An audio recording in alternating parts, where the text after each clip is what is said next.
Sveikutė, matau vaikiną susiradai. Labas, aš laptopas.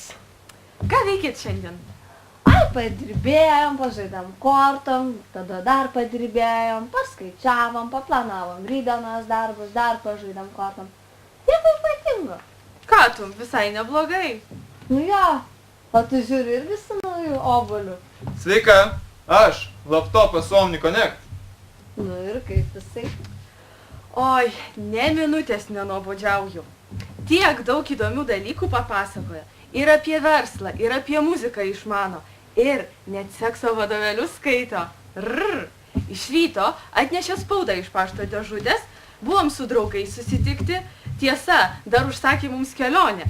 Tuo į kiną dumsim, vaikinas sakė, naujų neblogų filmų užvežė. Neprisijungsit?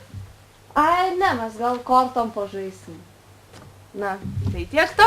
Čia braškė.